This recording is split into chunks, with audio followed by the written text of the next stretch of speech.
Baik, Assalamualaikum warahmatullahi wabarakatuh. Perkenalkan, saya Mutia Febrina akan membacakan hasil diskusi tentang manajemen logistik rumah sakit.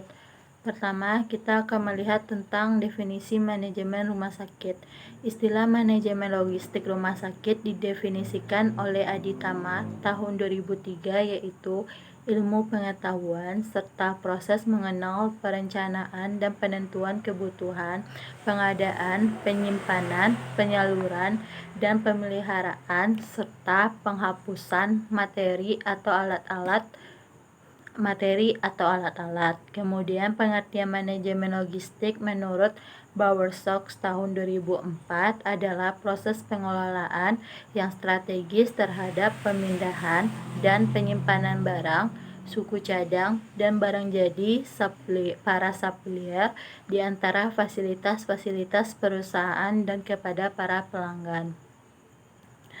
Selanjutnya yang kedua, untuk tujuan manajemen logistik rumah sakit. Tujuan manajemen logistik adalah menyampaikan barang-barang jadi dan bermacam-macam material dalam jumlah yang tepat pada waktu yang dibutuhkan.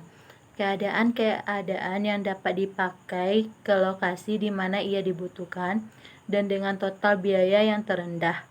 Penyelenggaraan logistik memberikan kegunaan atau unlimited waktu dan tempat. Kegunaan tersebut merupakan aspek penting dari operasi perusahaan dan juga pemerintah.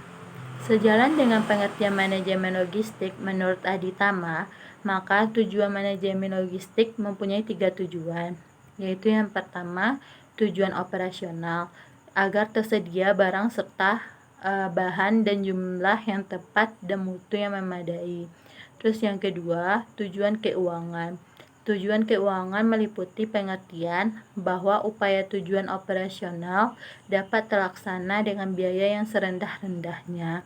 Selanjutnya, untuk tujuan pengamatan, bermaksud agar persediaan tidak terganggu oleh kerusakan, pemborosan, penggunaan tanpa hak, dan lain-lain. Selanjutnya kita akan melihat tahapan proses manajemen logistik rumah sakit. Tahapan proses manajemen logistik rumah sakit itu ada 2, yaitu yang pertama tahapan non-medis. Adapun tahapannya yang pertama, perencanaan pengadaan logistik non-medis. Sebelum melakukan pemesanan logistik non-medis, petugas logistik membuat perencanaan pengadaan dan menentukan kebutuhan logistik non-medis.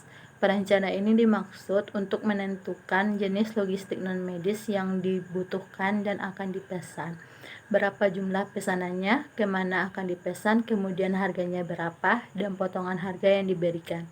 Selanjutnya, penganggaran kebutuhan. Dalam melakukan pengelolaan logistik non-medis, tentunya memerlukan penganggaran biaya. Untuk penganggaran biaya disediakan oleh bagian keuangan.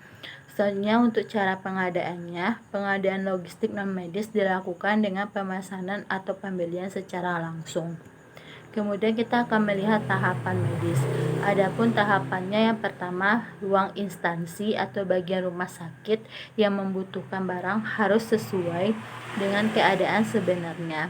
Terus yang kedua, permintaan ditulis pada formulir permintaan. Terus yang ketiga, petugas administrasi harus memperhatikan logistik. Terus yang keempat, bila ada disiapkan, jika tidak dijanjikan. Terus yang kelima, pemberian dilakukan setelah jumlah dan jenis kebutuhan. Yang keenam, dicatat di buku dan kertas stok. Baiklah, hanya itu saja hasil dari ringkasan manajemen logistik pada rumah sakit. Apabila ada salah dalam penyampaian kata, saya minta maaf. Saya sudahi dengan Assalamualaikum warahmatullahi wabarakatuh.